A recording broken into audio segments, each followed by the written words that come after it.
All right. Open up your Bibles to the book of Revelation chapter 8. Revelation chapter 8, where we're going to be tonight, where we are going to be, not where we's going to be tonight. Revelation chapter 8 is where we will be tonight. Now, I need to give a quick review, really quick. We're going to be reviewing kind of as we move through the book of Revelation, partly because there's just a lot of material that we covered. And, most of it's kind of fairly difficult to understand. But, by the way, if there's ever anything that y'all have questions about the book of Revelation, or something that maybe doesn't quite seem clear enough to you, come talk to me. I can try as hard as I can to make things clear, or make it worse. We'll see. But in the book of Revelation chapter 2 and chapter 3 is where Jesus addresses the 7 churches of Asia. Chapter 4 is a hinge. He goes from telling these churches things that they need to do, things that they've done well, and then he turns, and in chapter 4 it says that he looks and he sees a door open in heaven. And so John sees in heaven, and as he's looking in heaven, he's just describing things that he sees. And of course, his eyes go straight to God first on the throne. That's where the focus needs to go first in our life. And so he looks at God on the throne, and then he begins to describe the things that he sees around the throne and above the throne and in the midst of the throne. And it's almost like the throne's the centerpiece, and he's describing everything. And then in chapter 5, it hinges again, and his eyes go back to God. And he looks, in God the Father's right hand is a book, a small book that has 7 seals. It's sealed up with 7 seals. And a seal there being the type of seal that we see in ancient times, medieval times, where the king would write a letter and pour some wax and take his signet ring and press down into the wax to make a seal, meaning that only the person who had the authority to open it could open it. Well, this book was sealed up with 7 of them. Well, then Jesus steps up and takes hold of the book out of the right hand of God the Father. And in chapter 6, he begins to break each seal. Starts opening up seal after seal after seal. And in chapter 6, he opens up 6 seals. And those seals describe the destruction of Rome and what that destruction is going to look at. And the reason why that destruction is coming is seen in seal number 5 with the martyrs under the altar of God. And the fact that there was Christian martyrs in Rome was killing Christians for their faith. That's the reason destruction is going to be coming upon us. Well, then a question is posed at the end of chapter 6, and you can look back there, chapter 6, the very end verse of verse 17 says, "The great day of their wrath has come." Everything God had been describing, which, by the way, in chapter 6 we covered the 4 horsemen of the apocalypse. You want to know more about that? Come see me. Verse 17 says, "The great day of their wrath has come. Who is able to stand?" Well, chapter 7 is an answer to that question. And it describes the 144,000. 12,000 from each of the 12 tribes of Israel, numbering 144,000 total. And we know that's not a literal number, and we talked about that last week, of how it cannot be a literal number of the redeemed in heaven, but a figurative number.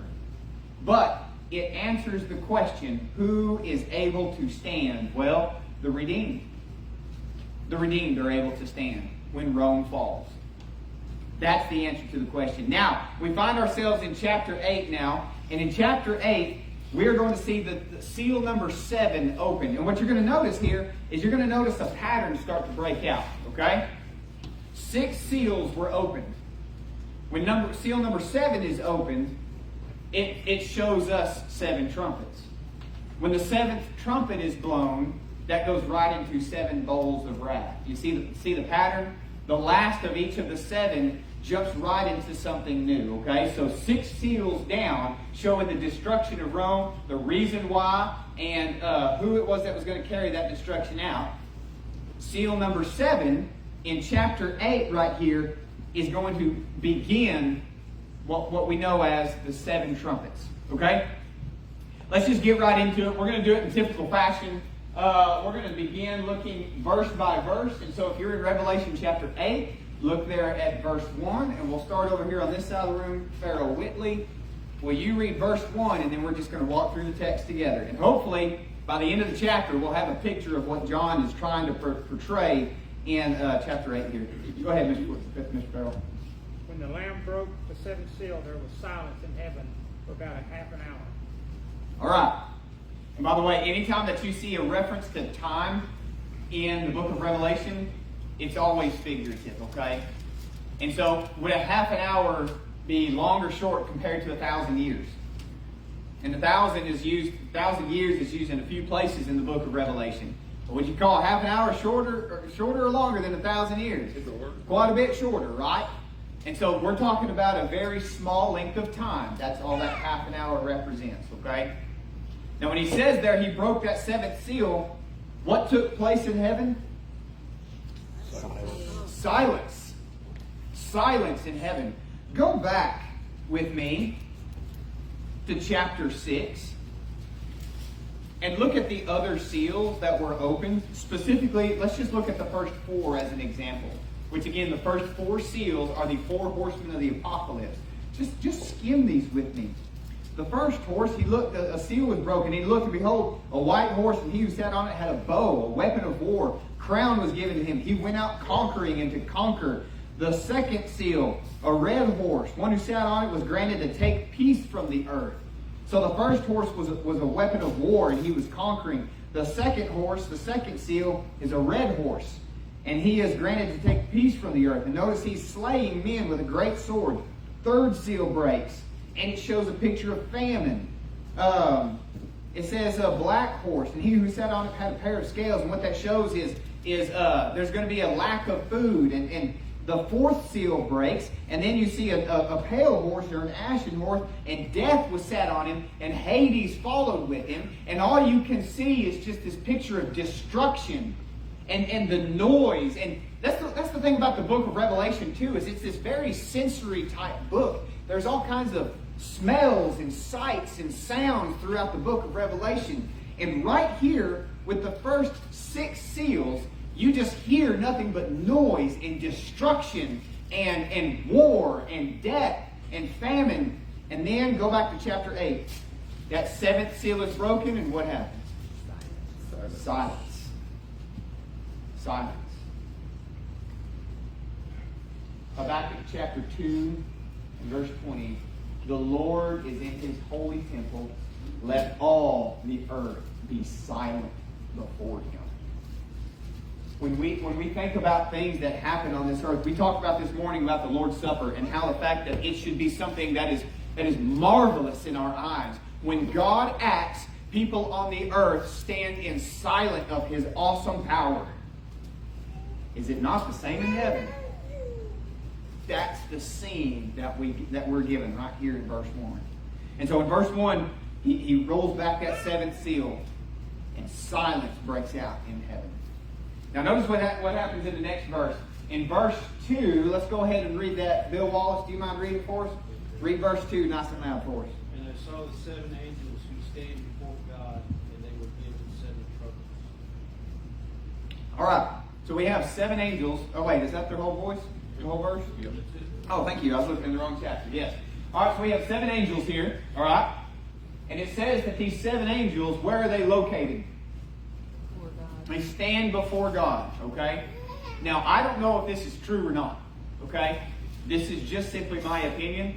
By the way, does your salvation hinge off of you knowing who these 7 angels are? No. Absolutely not. Okay. But for an intellectual pursuit, I would like to kind of venture a claim at who these 7 angels are. All right?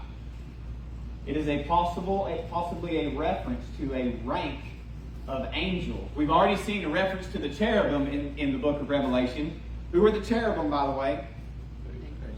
Do what? Well, the angels, but what are they seen as in the book of Revelation? The 4 what? 4 living creatures. The 4 living creatures. That's right. So anytime in the book of Revelation you see 4 living creatures, we know for a fact that that's the cherubim, because he was quoting from Ezekiel, and Ezekiel said, these are the cherubim, okay?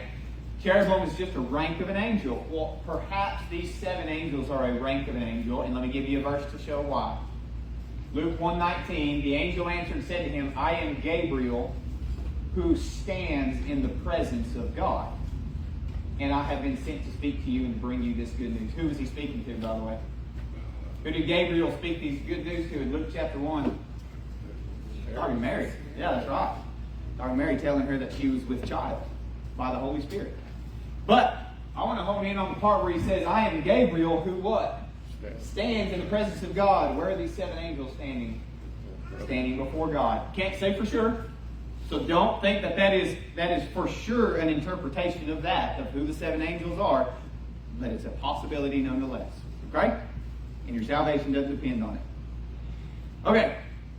Let's read verses 3 through 6. So he breaks this seal open, okay? Silence breaks out. Then all of a sudden in verse 2, the 7 angels who stand before God are given 7 trumpets, okay? 7 trumpets.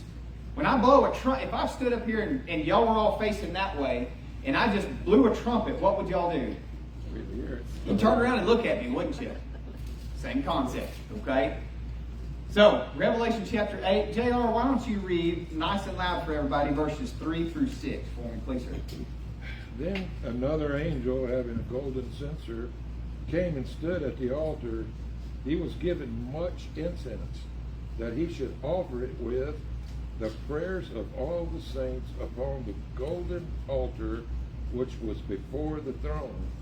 And the smoke of the incense with the prayers of the saints ascended before God from the angel's hand. Then the angel took the censer, filled it with fire from the altar, and threw it to the earth. And there were noises, thunderings, lightnings, and an earthquake. So the 7 angels who had the 7 trumpets prepared themselves to sound. The first angel sounded, and Oh, hang on just a second. We'll stop right there in verse 6. Thank you, JR. All right. Anybody ever heard the phrase that maybe you've been sitting in a worship service and you've heard one of the men pray that they hope that this prayer goes up to you as a fragrance of an aroma or some sort of an incense to you, God. You ever wonder where they get that from? Right here. What are the prayers of the saints seen as, according to verses 3 through 6? Incense that is being burned with God. It mentions it specifically there that one of the angels took incense, and it says that he might add it to the prayers of all the saints upon the golden altar. Look at verse 4. And the smoke of the incense with the prayers of the saints went up before God out of the angel's hands. Okay? So we're dealing with prayers of the saints going up to God. Now, what I want to do is I want to work backwards a little bit, kind of through this little section of Scripture here. And if you look in verse 6, actually in verse 5, forgive me. If you look in verse 5, it says, the angel took the censer, and he filled it with the fire of the altar, and threw it to the earth. And there followed peals of thunder, and sounds, and flashes of lightning, and an earthquake. Okay? Thunder, flashes of lightning, sounds, and an earthquake. Okay? You may want to underline that verse in your Bible and reference the voice of God. Because the voice of God is described over and over and over again as thunder, lightning. Your version of the text may say voices or sounds, and an earthquake. You look here, and in Exodus chapter 19, verses 16 and 17, this is when Israel was at the base of Mount Sinai. Look at this. It came about on the 3rd day, when it was morning, that there were thundering and lightning flashes, and a thick cloud upon the mountain, and a very loud trumpet sound. There we go. So that all the people who were in the camp trembled, and Moses brought the people out of the camp to meet God, and they stood at the foot of the mountain. That's just one verse, by the way. There are dozens of verses, especially at Mount Sinai. Mount Sinai is where the people of God met God for the first time. And so in that scene, by the way, they were at Mount Sinai for a year. The children of Israel, when they came out of Egypt, parted the Red Sea, came out of Egypt, they came to Mount Sinai, and they stayed there for a whole year. And so for a whole year, we have God speaking to the people, and you have dozens of passages that speak of his voice as thunder, lightning, the earth quaking, and sound. And lo and behold, what do you have right here in verse 5? The angel took the censer, which the censer, by the way, is just a little thing that you use to burn incense. Okay, that's what it is. He filled it with the fire of the altar. Okay, we'll circle back to that, what the altar is, and the symbolism there. And he threw it to the earth. After he threw it to the earth, look what followed. Peals of thunder, sounds, flashes of lightning, and an earthquake. What does that mean? It means God's got something to say. God is acting. God is speaking to the people on the earth. Okay? Now we're going to figure out here in just a little bit just exactly what God has to say. But we get a little bit of a hint of it right here. Does anybody want to take a stab at it? It has to do with the altar in verse 5. Verse 5. When you think of the altar, who is under the altar? Martyrs. Do what? The martyrs. The martyred saints. All right, look at chapter 6. Look at chapter 6 and look at verse 9. Okay? Chapter 6 and verse 9. The first 4 seals show destruction. He breaks that 5th seal and it shows the reason why. And in verse 9 it says, when he broke the 5th seal, I saw underneath the altar the souls of those who had been slain because of the word of God and because of the testimony which they had maintained. So, you've got the altar that is before God. Under the altar, it almost gives a symbolism of like a place of comfort, a safe place. Okay? Under there was the martyred saints. Well, that angel who had the prayers of the saints took fire from that altar, threw it down to earth, and there followed the voice of God. What does that mean? It means that God is about to avenge his people. God, you're about to see something awesome take place because God is upset that his people had been slaughtered. And they had been crying out to him day and night. Look at Revelation chapter 6, verse 9 and 10. Right after verse 9, where it shows the martyrs under the... What does it say that they're doing? They cried out, how long, O Lord, holy and true, wilt thou refrain from judging and avenging our blood on those who dwell on the earth? You might as well just take a line and draw from verse 10 of chapter 6 all the way over to chapter 8 in verse 5. Because that's exactly what's about to happen. They were crying out, how long, O Lord, how long? Well, he's about to. And you think about them crying out. Luke chapter 18, verse 7. And shall God not avenge his own elect who cry out day and night to him, though he bears long with them? That's what's about to take place. Christians have been praying for years that they would get relief from Rome.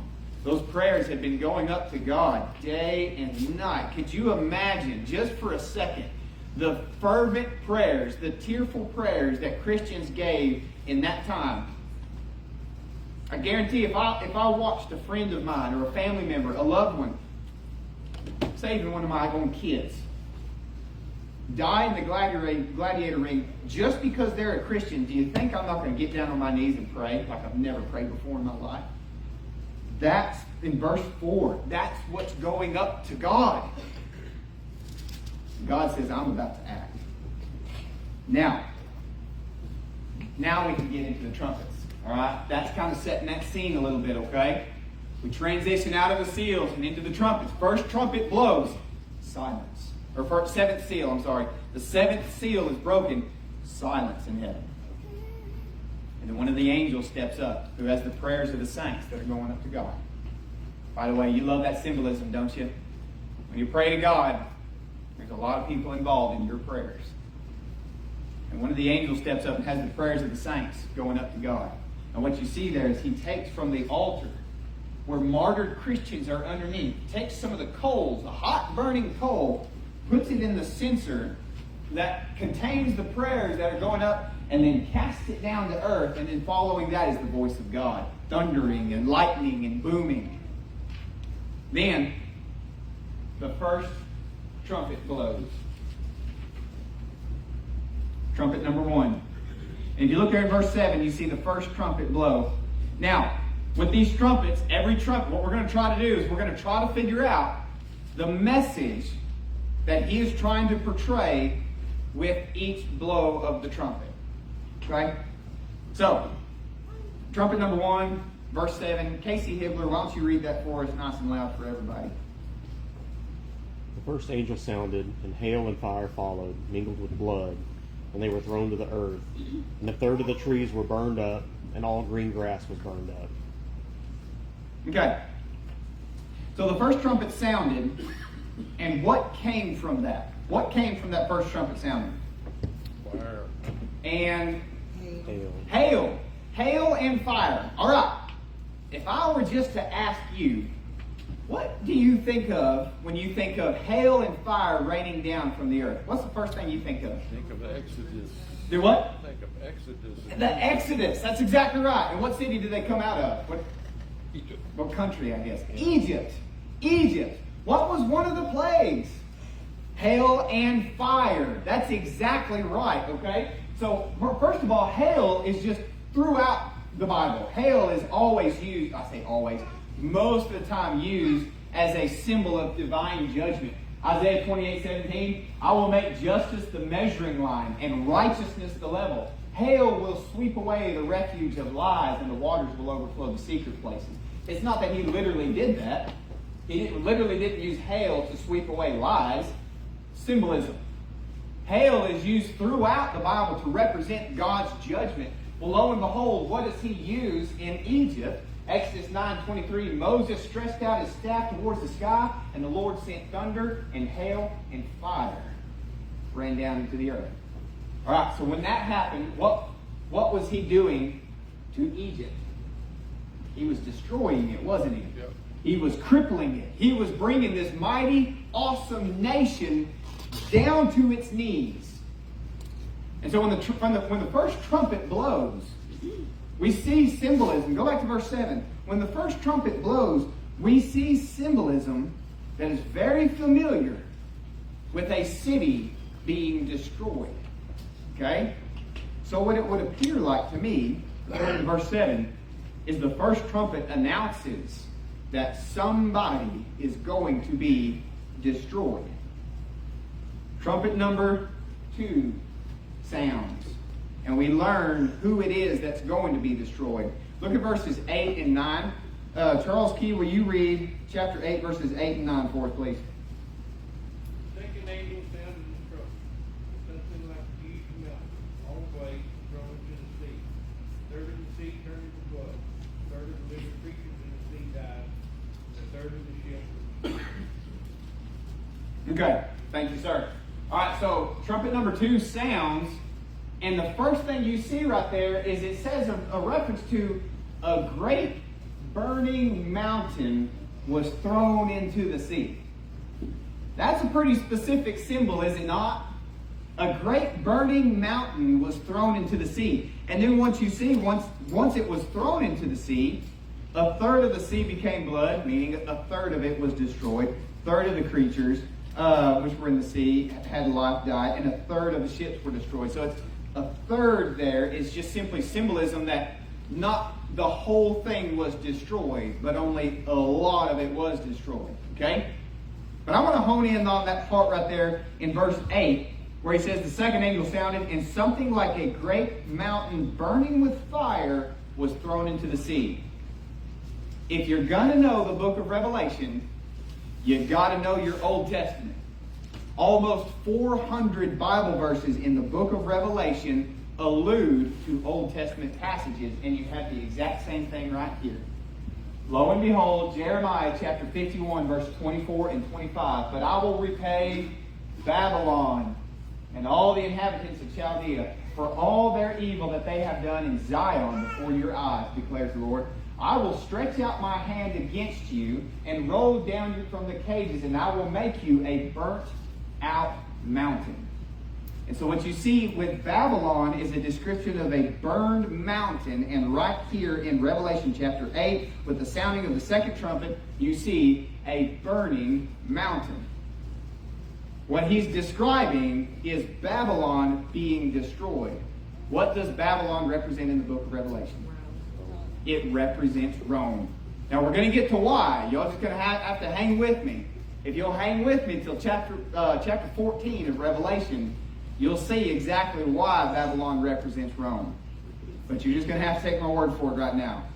A great burning mountain is a reference to the destruction of Rome. So trumpet number 1 would sound, and it gives something very reminiscent to the destruction of Egypt. Trumpet number 2 sounds, and we learn who the recipient is. And by the way, you think of 7 trumpets. You know, 7 trumpets were used to destroy Jericho, were they not? Yep. 7 trumpets. And we're going to be talking about the destruction of Rome. Well, 7 trumpets also is a symbolism of Rome. Joshua 6:6, take up the Ark of the Covenant. Let 7 priests carry 7 trumpets of ram's horns before the Ark of the Lord. So 7 trumpets. And again, right here in chapter 8, we have 7 trumpets. But we're not speaking of the destruction of Jericho, or the destruction of Babylon, or the destruction of Egypt. We're talking about the destruction of Rome. So, trumpet number 1 sounds, and it's a message of God's judgment. Trumpet number 2 sounds, and we figure out that it's going to be Rome. Now, trumpet number 3 sounds, and what we have there is not just Rome, but also the leader of Rome is in trouble. Gene Stewart, will you read verse 10 and 11 for me, please? The third angel sounded his trumpet, and a great star, blazing like a torch, fell from the sky on a third of the rivers and on the springs of water. The name of the star was Wormwood. A third of the waters turned bitter, and many people died from the waters that had become bitter. All right. So the trumpet number 3 sounds, and what you see there is symbolism of a great star falling from heaven. Well, we've already seen a passage of a burning mountain and a burnt out mountain, and the symbolism of Babylon being destroyed, and more than likely that represents Rome being destroyed.